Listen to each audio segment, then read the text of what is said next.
We Were Gamers, episode 111, diving right in. There's Michael. Hey, everybody. And a huge welcome back to JJ. Hey. How's it going, my friend? I'm good, man. Everything is pretty great over here.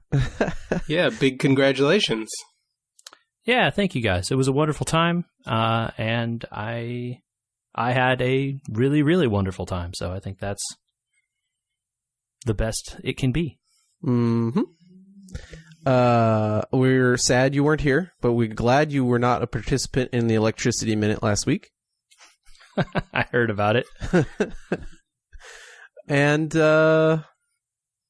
man, a lot has happened. We had a little bit of fun, I think, last week at trying out Portal 2. Yeah, JJ, I'm curious, were you actually yelling Atlas at us? No, I wasn't, but I don't make a habit of yelling at things when I'm, like, walking around in public or whatever. Fair enough. Fair point. We're not the only ones that have been trying Portal out this week. We got a new transmission, and I want to hit it off the bat if you guys are up for it. Oh, hey, sure. Let's do it. All right, on the count. 3, 2, 1, go. Get up, buddy. I see you. So who remembers where we left off? He was outside the training room. He was behind the scenes. Fat chance, man. You're still there.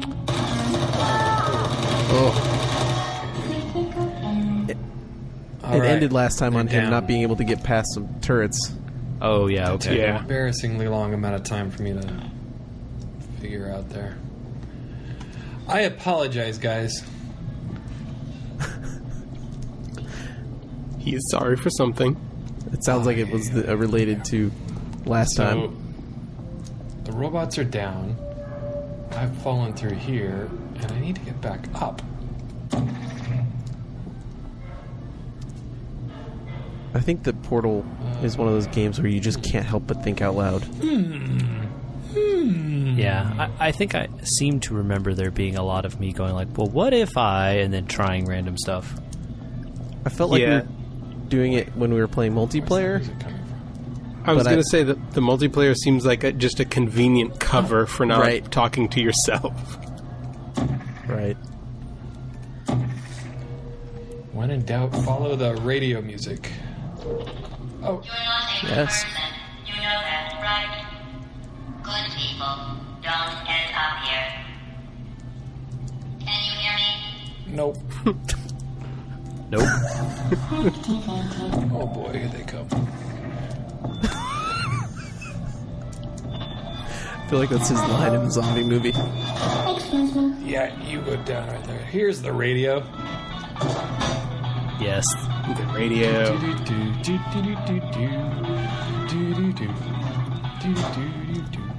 Appropriately, he's gone insane. Wow, it is vast back here.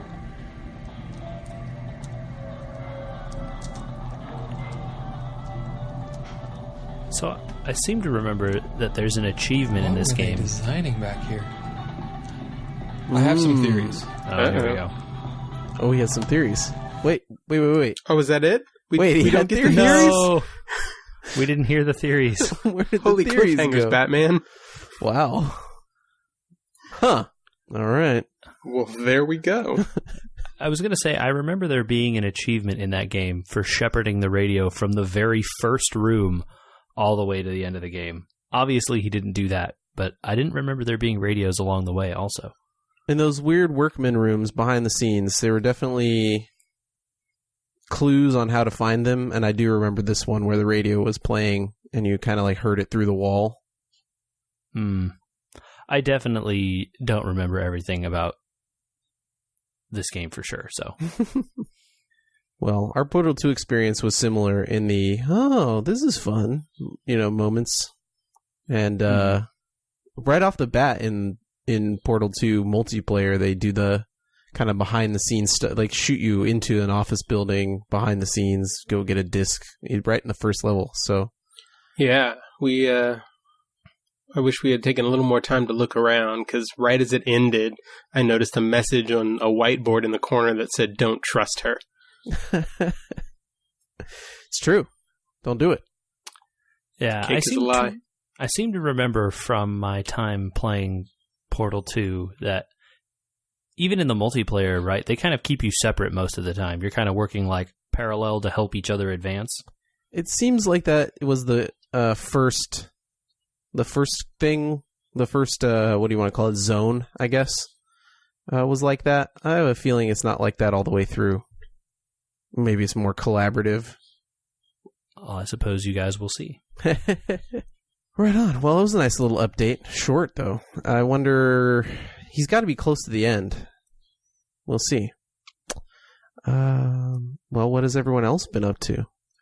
Yeah, I have been following through the Steam sale that has happened recently. I think it is not quite over, but maybe just about like a day left by the time this podcast goes up. So, yes, if you hear this and my voice, get your purchases in quick. I wish that I was going to get the Steam link in time to say so whether it was a worthy purchase before the sale ended, but I guess the Steam link will probably be on sale next sale. So it seems like it has been on pretty severe discount quite a few times at this point. It's an interesting model of get them to get the hardware and maybe they'll buy more stuff no matter what price the hardware is, even though that's the thing that costs actual physical money. Well, you know, if they make most of their money from the digital stuff, getting more people into that stuff makes sense, I guess. Did either of you guys participate in the game which they brought back this year? I definitely did. This time? Yeah, the Salians, which I'm embarrassed to admit took me a few days to get the joke of that name. No judgment. But yeah, I definitely started playing it. It definitely gets to be more fun as you unlock some of the higher powers. Mm-hmm. The black hole and the meteor in particular help you just sort of wreck crowds of aliens. Yeah. I got bored with actually playing the game pretty quick, so I decided to cheat.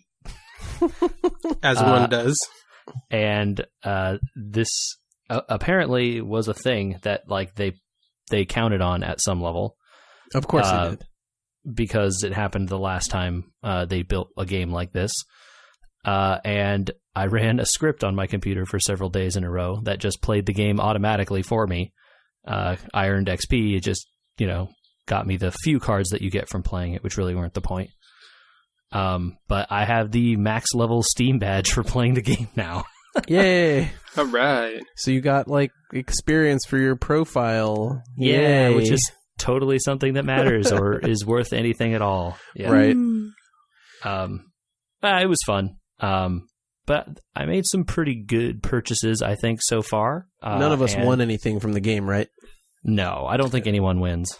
Yeah, apparently they only give away 100 copies of each game, so... Your chances are so infinitesimal. Yeah. And double because, well, at least like the way the script works, it's trying to maximize your XP gain as opposed to chances of winning. So, it was like you're bouncing around between planets and stuff rather than staying in one place. Sure. But I did purchase a game called Slay the Spire, which I have been playing a little bit, and that game is pretty fun. It's in early access, but gosh, I really don't know why. It sure seems like a fully fledged game to me. It is a deck building roguelike, I guess is a good way to describe it. Okay. You start off at the bottom of some tower, and I believe there are 3 levels to it, and you kind of have like a branching path in front of you, and you can sort of see which encounter you want to encounter on your little path next, and then make your way up to a boss eventually, and then the second level and another boss, and the third level and another boss. It is pretty interesting. The card aspect of it plays a lot like Dominion, if you guys have played that board game before. Oh, cool. I love Dominion. Nice. where you have a base deck with a certain number of attack cards, a certain number of defense cards, and then a few little utility ones. And then every time you win a fight, you have the option to add one card to your deck. So it's a little bit like the Hearthstone mode? Maybe. But the decks are much smaller. They start much smaller at like 10 cards or something. Right. And then as soon as your deck is out, your discard pile reshuffles immediately and you draw. Oh, that's cool. So that's the Dominion aspect, in that like it is a never-ending draw pile. It just keeps going. Mm-hmm. So you kind of build little engines and try to make little combos and stuff that you can do thing 1 and then thing 2 and then thing 3 and then 50 damage or whatever. And it is a really fun game. You earn little artifacts on your way that just sort of sit along the top and give you random bonuses. It's like, oh, this one gives you an extra strength at the start of combat, or this one gives you dexterity, or this one modifies your power in some way. There are 3 classes so far. I don't remember the names of them, so I'll just sort of describe what they do. One of them is very focused on like blocking and like a warrior type class. The other one is sort of a sneaky type class. You get extra cards to start the battle. The warrior one heals after every battle, heals some amount. The sneaky one gets 2 extra cards to start the battle, so a lot more like combo oriented. And the third one is kind of like mage-like in that it has a lot of different, they call them powers, but they're sort of like innate abilities and things that trigger every turn and stuff. It's really, really cool so far. And after you finish every run, you unlock more things. So like, if you finish a run and have earned enough points, you get an unlock, and then that unlocks more cards available for that class in the next run. And if you die, you're dead. You have to start over from the bottom again. Lose all your stuff, back at the beginning. Can you go pick up your stuff? No. It is a roguelike in that each run is separate and you kind of do its own thing. Fair enough. Yeah, so I am really, really enjoying that game. They're on like a 2-week update schedule, I guess, and they make little tweaks and changes. There's a whole series of modes that like increase the difficulty and stuff if you have gotten too good at it. They have a daily challenge, much like Spelunky used to do for those people who played that game. Where it's like, here's a set series of modifiers and a set dungeon that everyone can try, and you compare scores at the end or whatever. It's really fun. It is on sale. I assume the price will go up when it comes out of early access, since that's usually how these things go. But it seems like a full-fledged game to me, Maybe it's not one you would spend like 3 hours playing in a row or whatever, because, the runs kind of get tiring. But yeah, I've been enjoying playing like a run or 2 a night. That sounds awesome. I've been touching a little bit of the Fire Emblem.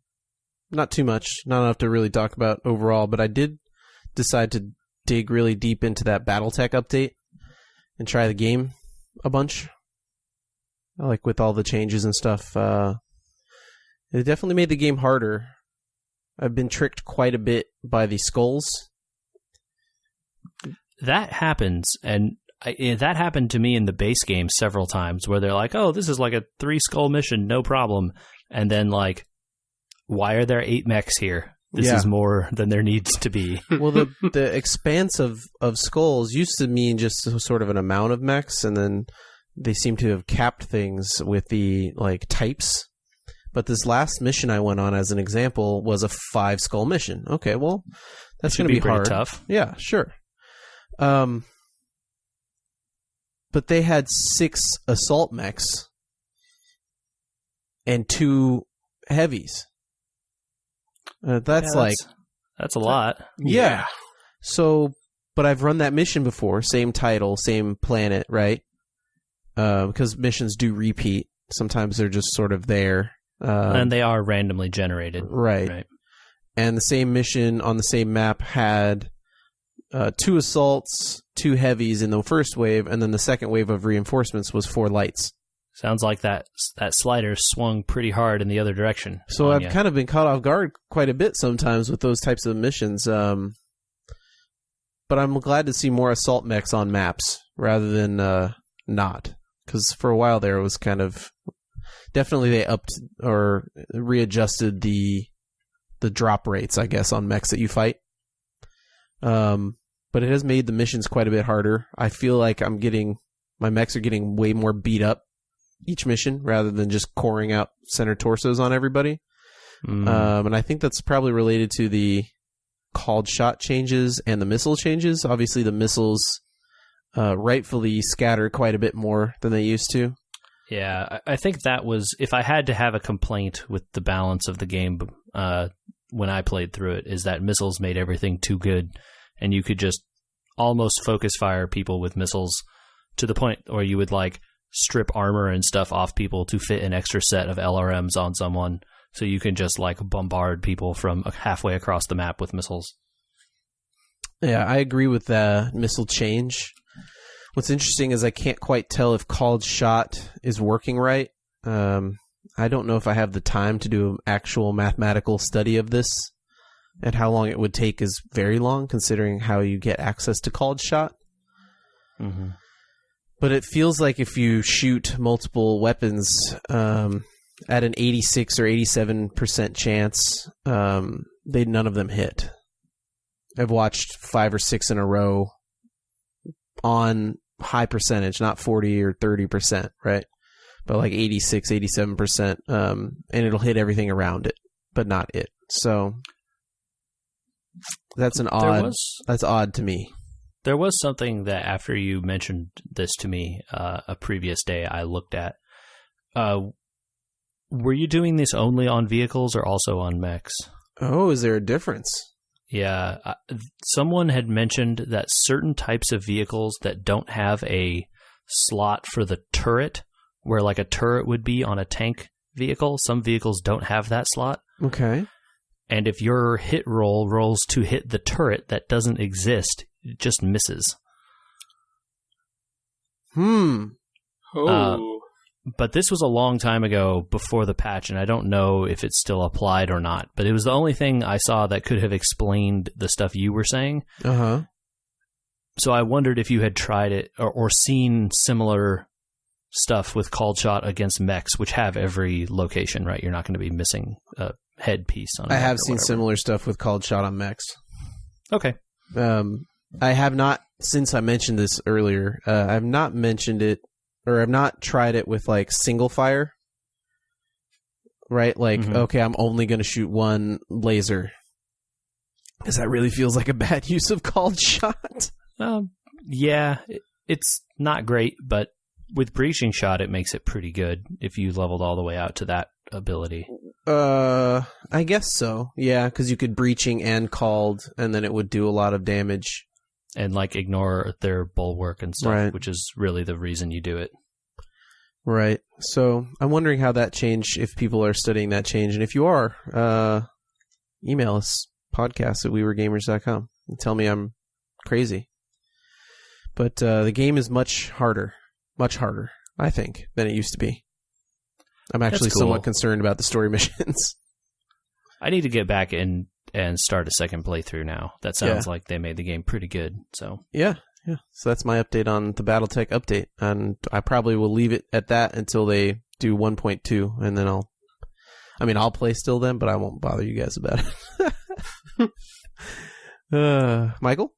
More steady progress in Trails in the Sky. I'm right at the start of Chapter 5. I'm trying to remember how many there are in this one. 8, maybe? There might be 8 chapters in this one. Yeah, I will say 8-ish. Sounds right to me. I think by the time of where you are, things are probably happening, right? Yeah, things are definitely happening. I can't be too specific. Well, we've got to do something at some point to just lay all this out, because the things are happening moments on We Were Gamers. Andrew, I really can't talk about the stuff that I want to talk about in this game with Michael until he gets later in the game, because stuff is connected. Okay. Yeah. All so right. It's anyway, I will I'm sure that So, like, what is happening here at the end of Chapter 4? So, Chapter 4, they have gone back to Roland and discovered the entire town under a dense fog. And then the townspeople start mysteriously falling asleep. So they're trying to figure out what the source of the fog is and if it's related to the investigation that they're conducting and how to wake up the townspeople. I think I've seen this episode of MacGyver. You have to drop some sort of chlorine thing down the well. Yeah, it is undoubtedly... that one landed really flat. JRPG things are happening, I think, is fair to say. Yes. Yeah, you can feel the plot being set up as they drop you breadcrumbs. Nice. I know we all did something in common because we were texting about it basically for a week straight. Friends, GDQ has ended, and there's a sizable hole in my life every time this happens. Yes, but also a sizable amount of money raised for charity. So yeah, pluses and minuses. $2-ish million in American. That's a lot of money. Yeah, it is. Yeah, so that's I think a new record for them for summer or close. Yeah, for summer. Not for both, but for summer. A reminder that we're talking about Games Done Quick, the charity gaming marathon that we're all enamored with, of speedrunning every game imaginable. This year ending on something I never thought I would watch 7 hours of, but I ended up doing. Final Fantasy VI, that was cool. Yeah, I watched almost the whole thing myself too. Yeah, I would not have thought I would sit down for... I've sat down for like the Zelda runs that are long, but a glitchless run of Final Fantasy for some reason grabbed me. You know, they usually end it with one really long RPG, I feel like. So I'm surprised you haven't ever tried those before. I definitely... I did not watch that one, although I have watched some of their long RPGs in the past. So, like, maybe does everyone want to pick a favorite, if you have one? Or, like, a favorite thing that you saw or whatever? Moment? I want to pick one, but I have to think. Okay, well, I'll start. If you've got one, go ahead. Sure. I would say that my favorite one was watching the Mario Maker blind race, which was just really cool to see these amazing players play, custom-made Mario Maker levels, blind, essentially going into it with no practice in sort of like a team relay format, where when they die, they have to pass the controller. And it was really, really cool to watch. All the levels were really insane. And then after the relay was done, they had an exhibition of a few very, really, really hard levels that they had practiced to show off some cool tricks. So I really enjoyed that one. It's worth checking out on their YouTube or wherever fine runs are found. I have two. And I have two for the same but different, the same reasons ish. Okay. The two runs really, to me, expressed how much time and energy people are putting into these games and how specific they are when they... It's not like the three of us. We play new games all the time, right? And while I know a lot of the mechanics of Battletech, this puts into perspective that someone out there has made it their mission to learn every single possible iota of information about a game like a Battletech or something like that, and they play it all the time. They don't stop. And the commitment to that, to me, was amazing to watch in two games specifically. One was one that Michael and I think both watched, was Mario Kart 8 Deluxe. Yes. With a Australian woman that was amazing at the game. She was flat out destroying the computer at 200cc. On a bike. No less. Yeah. And the discussions while they were sitting there talking about the mechanics happening behind the scenes that they sat there and calculated because they were not in the game. Like, they've gone through with every character, bike, and tire and glider combo to figure out a hidden like number of what your boost ends up being underneath all the stats in the game. So there's basically like a best combo Rolodex of information that they've built.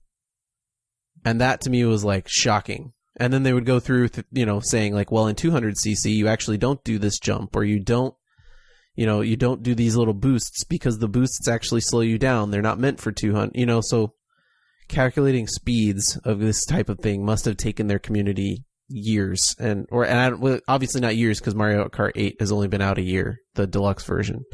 But that community obviously has like dumped so much time into that, and that seemed to really years of collective time. Right, sure. And the same thing years. The same thing popped up watching Kingdom Hearts this year. They did a level 1 Kingdom Hearts run. So like beginning to end, the dude did not level his character.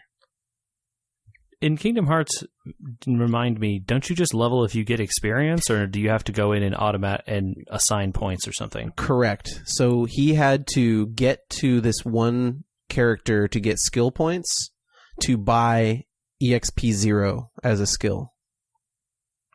Ah, so he did that without gaining one level EXP. Right. Wow. And then played the rest of the game at level 1. And then they went and talked about how to beat the rest. The only way you can beat it is because the bosses scale to your level. The rest of the game does not. So you have to figure out a way to get through the rest of the game to the bosses. But the bosses scale, so they're beatable. But they're not beatable really with your Keyblade if you're just whacking away at them. So you have to figure out a way to get summons and magic and all these other things. And they were talking about, again, behind-the-scenes calculations of how to make your magic stronger. It was crazy. Both of those were crazy when it came down to how much information they know. Memorizing pixel perfect jumps and stuff like that in Metroid is already insanely impressive because it's something I'll never have time or energy or ability to do. But then you add on top of it these guys that can run multiple different runs of these super long games in different categories. Like, I don't know if you guys saw the N64 Ocarina of Time bingo, where a speedrunner who would normally just run any version of like a speedrun of Ocarina of Time then instead speedruns 5 specific things, like get the 3 Skulltulas in the forest, or go get the hover boots, or beat or get all 7 dungeon compasses, things like that, to try and make a bingo line out of this card that's randomly generated. And like the time and energy they put into, they've done 9 versions of this bingo card that, the random generator has to weight the values of. So again, years of time there, multiple people. But then also the adaptability to reroute on the fly. Right. Like that. It just, this year, I think they really showcased the abilities of the people more than just the nostalgia of the games, which has been kind of the reason for watching for a lot of people, I think. That actually reminds me of something. This isn't actually GDQ related, but speaking on the abilities of the people to reroute on the fly. For a while, people were streaming a lot of A Link to the Past randomizer. Have you guys heard about this? Did we talk about this before? Yeah, we've talked about it once before because it was a big thing at the last GDQ, and Michael had played it. And I watched them stream. They called it a tournament. I don't know if there was actually like a prize or whatever, but I think there was. It was just really interesting to watch 2 people essentially racing each other. They randomized it the same way, and they gave it to both people. And just watch the people make decisions after getting, they got the fire rod here in the first chest. So like now what options are open to them, right? That kind of stuff. Yep. And all these people know A Link to the Past like the back of their hands, and so they can see, this means I can now go to the desert and get this chest, and like how many chests are available over here where I could find stuff randomly, or like, these ones, this one had a heart, so it's probably not there. I can't get to this part of this dungeon where there are 4 chests if I don't have this, and all that kind of stuff. It was like really, really impressive to listen to the commentators talk about those people playing that game that way. And that just you talking about that reminded me of like exactly that thing, where it's just like these people know stuff about a game that I have played, right, and like, but do not know nearly enough, I feel, to play that way. Imagine how much time you'd have to sink to be able to do that. You'd have to do it every day for hours. Well, like, or look stuff up on the internet, which is yes probably and no, what I would but do. To perform at the level of skill, I'm saying that to... Oh, totally, yeah. There's no substitute for, just doing it. Right. Yeah, JJ, definitely go find the video of the race from AGDQ this year when they ran it. Yeah. I think that was what showed me it the first time. I think maybe you told me. I don't remember. This just like Andrew was talking about the bingo stuff kind of like being like that. And then I was like, oh, this is literally that other thing. So, but awesome. Yeah. Michael? There were so many good ones. Oh, man. It's impossible. Super Mario Odyssey was amazing. To get through the whole thing in an hour. It is not my favorite, but I want to definitely give a shout out to the Super Mario Brothers 3 race because that was a great watch. It was so funny. Yeah. It was so much fun to watch the two guys racing each other, and then one of them had technical difficulties and basically crashed out. His whole system went down, and the other guy waited for him to catch up. Well, didn't the one guy bump the system, and that's what reset it? So that was at the he end. like threw his controller down or something in frustration, and it happened again. That's what it was. It happened again. He threw his controller down in frustration and set off the other guy's system again somehow, and it was all kinds of shenanigans. But just, the sportsmanship to be like, I'm going to stop and just let you catch up so this can still be a race. And then B, the exhibition of skill for the other guy to switch gears and know, okay, this is the fastest route for me to catch up to where I was and still have all of what I needed to get through the rest of the race. Right. Just because like they're like, oh, well, now his items are going to be different, right? Because you get those items in Super Mario Brothers 3, and like they use them in certain places, and now he's going to have slightly different ones. So maybe they take different levels or whatever now, and that's just like, because they were running a very specific category too. Right. But I think if that was a great call. That's a great one. If I had to pick a favorite, it would probably be the race of Metroid Zero Mission, which is a game that I have played. It was Game Boy Advance, I believe. It's a Game Boy Advance game, and just the skill of all four runners to blow through this game, because they did a 100% race of it. So they had to get literally every item and beat every boss for their run to count. And one of the things that I think made it super interesting was that half the runners did different routing than the other half. I love it when they do that stuff. Yeah, so partway through it, the two runners at the top of the screen diverged from the two runners on the bottom of the screen, and so you could sort of watch them in pairs and compare how close they were to each other. And then finally, maybe halfway through, they came back together, and then it was just who's in the lead and who can hold on to it. That's cool. So definitely, as a game that I had played before and really enjoyed, a lot of fun to see them pull off some really difficult technical things. If you're familiar with shine sparking in Super Metroid and how A, difficult, and B, finicky it can be as a technique, these guys all just one after another nailing these difficult sequences where they had to run and spark and keep their momentum, and it's beyond impressive. Yeah, it was really a cool display this year. Yes. Very cool. Now we have to wait till January. Yeah, a lot of stuff I will be going back to watch because I didn't catch it. Yeah, I know they did some Castlevania stuff. I didn't get to go back and watch that yet. I only caught part of the Super Mario Odyssey one, so I want to see all of that. So tons of great stuff. Like Andrew said, it is a staple of things that we do this time of year. Yeah, and in January again. it makes me sad and that it's gone. And one of these years, I think maybe might have to just make a trip. We have talked about it. I think it should happen. I would not be sad. I don't know, man. I wonder. The idea of going sounds cool, but like I feel like you would be kind of, I don't know, you miss out on the ease aspect because you have to then like attend live whenever it is, right? Oh, okay. They're still streaming it though. Of course, yeah.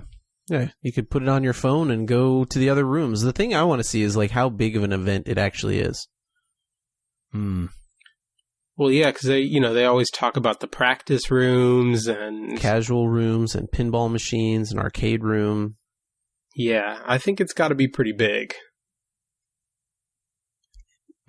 Color me fascinated. And plus, you could always go back and watch it later if you had a Oh, that's true. had a missed connection. Right on, man. Well, speaking of conventions, Yeah. okay? You already know what I'm going to say. Oh boy. Well, I got a Comic-Con badge this year. Yeah. In the mail. I think we're all going, right? Uh-huh. We will all be there. How excited are you? I mean, the level of excited I usually am for Comic-Con, which is like, eh. Okay, that's the wrong question. That's the wrong question. You're right. How well do you think things are going to go for people interested in exclusive events or products? Oh yeah, I've got a gripe here. So to lay it out, right? What it sounds like they are doing, at least in terms of the exclusive events and the exclusive products and signings and stuff, is they have democratized it in a way. They have sent an email to everyone with a Comic-Con ID and a badge, it sounds like, to go to this website and assert your interest to these various companies and people that are doing signings and stuff. And then you literally sign up for time slots. I don't think there's any limit. I think you could sign up for everything if you want to. You can. And then at some point in the future, which isn't clear to me when that is, they're going to draw. There's going to be a digital lottery, I assume, and the winners will get the opportunity to do those things at those times. I think the rules are probably that you can't win more than once, but I didn't see that written anywhere. You can win more than once, but you can't go to more than one overlapping time slot. So if you are awarded two things that both have a 12:30 Friday time slot, you have to pick one of them. Do you get a chance to pick one of them, or do you need to only enter the raffle for one of them? No, you are given the the raffle chance. for everything. Okay. Right, so you get to make the choice. Well, the choice is enter for everything, and then if you win later, choose the one you care about more, right? So I do like this in a way. We'll get to the downsides, I think, in a sec when we talk to Michael. Because I am a person who generally has given up attempting to even do these things because of how ridiculous the lines are, how early you have to get there every year for everything, how many people you have to fight for every single part of it, that like I don't care enough. But if I was guaranteed a time and I didn't have, I mean, I'm sure I will still have to stand in a line. That part is not going to go away. But at least I would be like, I'm already in, right? I don't have to fight the line to get the line, which is the part that I don't like. But for people, and Michael, I'm sorry to cut off your gripe because it's going to be a long one, so I got to get in first. It's fine. But for people, JJ, like us, that have benefited and become happier and said, I don't have to fight everyone on the floor until Sunday, we are going to now be inundated with a new flood of people. But like, I don't mind that, right? Like, would you say a flood of people? I mean, these people were already there, right? They were already on the floor for these lines, getting these tickets, doing these things, yes, right? and no. A lot of the people, like for the Lego lines and the signings and the other stuff, were outside of the hall. Oh, I see. You mean they would be giving the tickets for those things away outside? Yes, and so they'd be outside in these huge lines outside. And well, now the tickets are given away digitally online, and they will still be lining up inside to buy the things like they always have been, right? But now there will just be no ticket giveaways outside. Yeah, I think it'll just impact it'll just impact your shoulder room a bit, I think is my takeaway. But for someone that participates in all these things, I have a theory of what's going to happen, but I want to hear. Yeah, I want to hear. It's easy to see several downsides, so let's get into it. Okay. Hold on. I'm going to go get some popcorn. I'll be right back. Okay. Wow. I'm just kidding. Throw that on the stove. Shot for you. So, where do I even begin?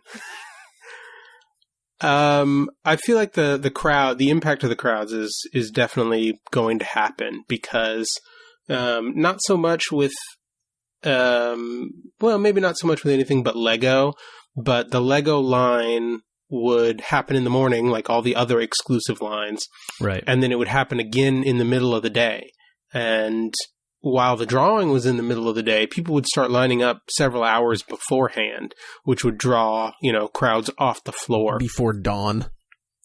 Well, yeah. So I guess for people who don't know how it works, when I first started going to cons several years ago, you would line up behind the convention center in one of several lines based on what exclusive you were after, be it Lego or Funko or WB or Hasbro. There would be several lines behind the convention center, staffers holding up signs for what they were, and you would wait in that line, and then they'd start people through, and at the end of it, there'd be either a lottery, like in the case of Lego, or in the case of some of them, wristbands that they would just hand out until they were done with a certain kind and then move on to the next kind of wristband. Now, last year, I think it was, they changed it so that there was only one line, and it was the main line to get into the building. So as soon as the doors open, you couldn't get onto the floor yet, but they'd route you around inside, up through the sales pavilion, which is where people wait to get inside the building if they're there early. And from there, once you were upstairs, you could then head out back and get into whichever line you wanted. So everybody was in one big pool, and it was up to you to divide up once you were inside. And I see what you're saying, JJ, about it being more democratic, but I also kind of liked the hoops that you had to jump through to get some of these exclusives because it weeded out some of the people who were just casually interested and who would sign up for an online system because, I can just click a couple of buttons and I'm done. That's the only commitment of my time I have to make. Well, and then the time actually there to do the thing. But you are right in that I would never have done those things that you talked about before, whereas Sure. I now have done the sign up for these things now. Right, and that secondary time is an investment that you commit to making regardless, right? You're Right. still waiting in line at the booth once you get selected for a time slot. Yeah. I want to chime in here as somebody that's been going to Comic-Con quite a bit longer than Michael and a little bit longer than JJ. It really felt bad to me in the years when I finally gave up on doing the things that I had done for a long time. Like, I used to do the Lego thing every year, and I would WonderCon doing their scavenger hunts, and the participation that a long-term person has had with the event has scaled back to the level of frustration they're willing to go through. And so, honestly, yeah, it's great and all that, if you're truly committed to Legos, you're going to go get in the line. I'm using Lego as an example because it's one that we all participate in or have. And to be clear, there are people doing this for Hasbro and Mattel UCC and Funko and all that stuff. Yeah, absolutely. And I don't mean to cut off those fandoms. And I don't mean to make light of a lot of people that have made the commitment to do these things. But I'm going to go out on a limb here and say 51% of the people in those lines are still resellers, just sitting in the lines, and now they just up the price more. Almost undoubtedly. The number of people that are in there to sell the merch afterwards is the people that high. cut off and got cut off from these events were also fans. And I don't want to make light of, or, because it sounds a little bit like when you say, well, then the people that are really interested are the ones in the lines. It's like, I'm less casually interested and less willing to wait in the lines, but I am interested, right? I'm interested enough to then go pay on eBay for somebody to have done that for me instead. Sure. So there is a way that this might help people, but there are more ways that it is bad.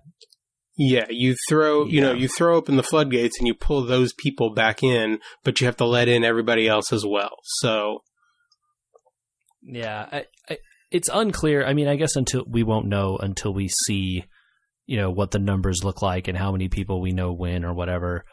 But it really seems just like they are, let's give everyone a shot at everything, which, it's a recipe for then what do they do when people don't show, right? Because people don't show all the time. I have wondered about that. They've given away a time slot. I didn't consider. And the other thing is, I don't think it checks what you sign up for versus what badge you actually have. So, what if I have a Thursday, Saturday, Sunday, but no Friday? I don't think it stops me from signing up for stuff on Friday. It is supposed to. Oh, does it actually prevent you? Yes, it is supposed to check what day, because you have to sign into your Comic-Con account to do this, and it is supposed to check against the days that are assigned to your badge in showing you the optional time slots you can sign up for. Okay, I guess because I have 4 days, I didn't see that. Were there times allotted on Wednesday then? Because I don't have preview night. There are preview night slots. Ah, okay, so I didn't even see those, that's why. Yep. Okay, so I rescind that comment because I was just about to say what happens for people that sign up for days on Thursday when they don't have a badge and then can't go? Or, I mean, the question still remains, what happens because in a system like this, right, you're going to get some amount of people, probably not a high amount, but a non-zero amount for sure, especially with a system like this, right, where you say that barrier to entry is nearly zero, pretty close, right? Pretty close. So, what are they going to do if they have 50 people per day not show? Do then they give them out to first come, first serve? Do they, on the last day, release them all? Who knows? And that will probably happen differently per company, which is just going to create heartache for people who want to get in there really bad. I have two things that I wonder how they're going to deal with. One being the things that are not on this list that generate lines, like the Blizzard store. They're going to be in the middle of con and have a problem, and then some solution is going to happen and they're not going to inform people, and it'll be related to this system, I feel like. I mean, I just suspect the ones that haven't been a part of the system will just operate the way they always have, which is blocking lanes of walking and everything that goes along with it. Right. And so the other question is, where is the Reddit forum or Facebook group or whatever, when this comes out with hundreds of people or thousands probably that enter for everything, and then they list up their badge and they say this is what this badge has access to, and the bidding war begins. I don't know about going that far, but I think there will definitely be, I at the very least, there will be a lot of horse trading of, I have this and I'm looking for that. Yeah, I imagine there would be a non-zero number of people who do what you're talking about, Andrew, but I suspect they're going to scan your badge at some point, which means you would have to then trust a different person with your badge for some period of time, which seems dicey. So the rules in the fine print also say that you're supposed to show up with a printout of your assigned time slot and a photo ID. Which every time I've heard photo ID, they've never checked. But I might be, pleasantly surprised this year. Yeah, I was just going to say that I know they said photo ID, but I've never once had them check photo ID for things that say they do it. It's a huge hassle for them, I know. Mm-hmm.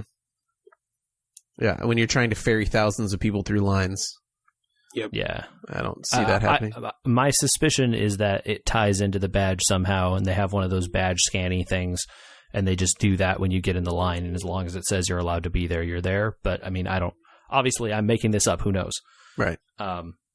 Yeah, it sure seems like it's a thing they did. Don't know if it was a good thing they did. Yep. There's one other thing that in talking, the wife and I came up with as an impact of this that wasn't immediately apparent when the shock of the news broke, which is the impact on the social element of waiting in line. Because there are people that we don't see or wouldn't see in our con visits if it weren't for knowing that we would be waiting in line with them for exclusives that we all want. And you can now spend that time with them doing something other than sitting somewhere. Sure, but if we want to be off doing X and they want to be off doing Y, there's a chance that those things won't line up. But there's also people like that don't want to wait in line with you that never see you because you're always in a line. Sure, yeah. Got him. Or because they're off-site with their kids. Are you supposed? You're supposed to cough. Also after. got him. Also got him. Also, I mean, for whatever this system does, whether it's good or bad, does it feel to you like a trial for what they want to do eventually with Hall H and the panels and stuff? Boy, sure does, doesn't it? Yeah, it definitely has that slippery slope feeling. Then feeling. We're really going to be talking about what the floor is like and how they're going to need to start limiting the people. It is the slope to all lines being abolished, right? Because you just have dates and times you have to show up. I'm authorized to be here at time X because I won the lotteries for everything. And then it's just now there are no lines anywhere in the con anymore because Hall H is pre-decided, Ballroom 20, every panel, it's just like, oh my God. You're going to have to open up times to clear those halls then, though. That's the main problem with that, is like Ballroom 20 and Hall H don't clear. Yeah. Okay, yeah, that probably doesn't work for those then, huh? The smaller rooms, the ones that get cleared every time, 100%, they could run this system. Yeah. Or add time slots for clearing the ballrooms. Yeah. It's like a 4-hour window that you can spend in there, and you get to see 3 or 4 panels, and then there's a huge clear out. Yeah, that would be really interesting anyway. Just be like, oh, you got to strategize. Do you want the morning half of the panels or the back half? I guess at that point, though, then they would have to release their schedule of panels earlier, which maybe companies wouldn't want to do. And then how pissed are you when that company or that panel gets canceled? Yeah. Yeah, man, like this year. Mm-hmm. Sorry if anyone wanted to see Marvel this year at Comic-Con. Yep. Hall H is nope. And then I'm sure the publisher, like the comic book side, will have a presence, but... Right. Does anyone see comic books at Comic-Con anymore? That's my Comic-Con now. Discovery's going to be in Hall H. Star Trek. Not that we're going, but... I feel like it would be a bad move for us to go, given that we haven't seen it. You're going to show a bunch of season 2 sneak peeks, and we're going to be like, one big spoiler alert. This show looks crazy. What is this stuff? Right on, you guys. Any other final thoughts about the Comic-Con system? I did have one more, and it's just a kind of a scary what if. Uh-oh. Speaking of the slippery slope of this thing, what's to stop it from turning into the housing lottery? You get to pick 6 time slots and rank them, and that's all you get to pick. For getting into the housing?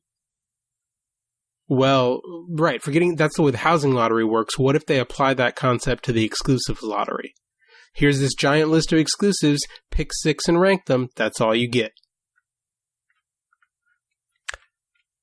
Yeah, I mean, there's 2 sides to this argument, right? It's like, should the most dedicated, hardest working, willing to spend the most time people be able to get everything, versus should everyone have some small shot at getting something?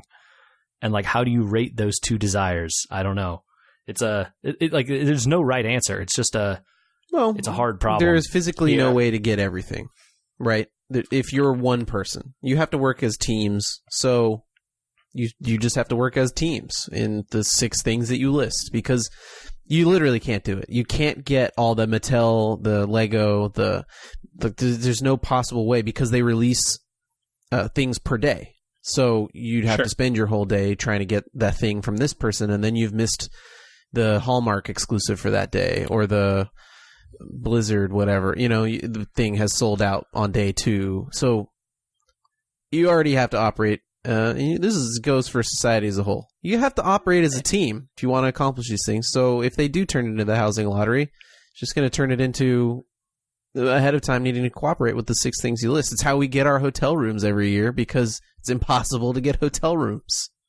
Well, and it's the same. I mean, people already do that now with Hall H. They create these, like, you know, the Reddit groups and stuff like that spring up of like, oh, okay, here's the 10 people, here's your schedule, wait during these 4 hours, and then all 10 of us come back to this point right before the panel or whatever, and we're there, you know, or whatever. Yeah, and they have the trading bracelets so you can actually accomplish this.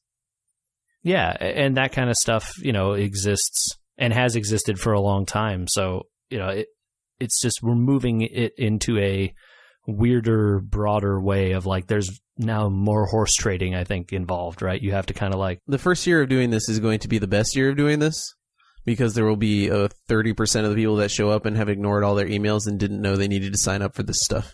I was actually going to mention that at the end here as well, that like the chance that this stuff gets implemented well is near zero. So the chance that like this is maybe the best year for people who want to like sneak in and like I said, when they have extras left at the end of the day or the end of the week or whatever, like slide in and grab stuff from previous days or whatever because they had it left over and they don't know what to do with it. Yeah. Although they be did friends with the people in the booths. They did trial run this system at WonderCon. Oh, did they? That was going to be another question because I didn't go. Yes. They trial ran the system at WonderCon apparently. So the exclusive things at WonderCon that there were lines for in the past, there were no lines this year. So were those people booths happy? less crowded as a result? I didn't go myself. All of my knowledge is secondhand. I heard more grumbling than I did people being happy with the system. But to be fair, most of the people that I was talking to are the people who would have waited in those lines, regardless. WonderCon's a tough argument because WonderCon's not big enough for my point. You can still almost get everything at WonderCon, which is one of the reasons I've honestly considered it as a better quote-unquote convention for people that like conventions and not for what Comic-Con is, which is it's not really a convention anymore, you know? It's like a miniature city, like bazaar kind of thing. I don't know. Yeah. Yeah. Well, you know, I guess we're going to see. Yeah, I like I said, I see both sides in this one, and it's going to come down to the implementation, I think, and, you know, so far they're not shining the best light on it, so. No, they are 0 for 2 in rolling out parts of the website about it, so. Yeah, it's not rolled out well. Yep, it crashed when they rolled it out initially, and then it crashed again today when they rolled out additional exclusives. Well, luckily, I think everyone has until like mid-July here to sign up for stuff. So, you know, hopefully they figure it out over the next couple of weeks. Yeah. Yeah. All we can do is cross our fingers, right? That's the best we got. Yeah. Well, if people think of things we missed on the Comic-Con new exclusive system, where would they send those ideas?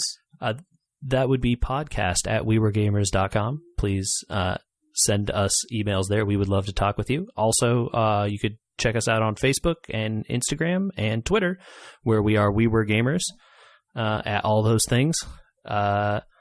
And, you know, leave us some sweet reviews. Tell us about your Comic-Con experience in the review. That's definitely one we would read. You know, do all those things and let us know, because I think there has to be an angle we're missing here. Likely.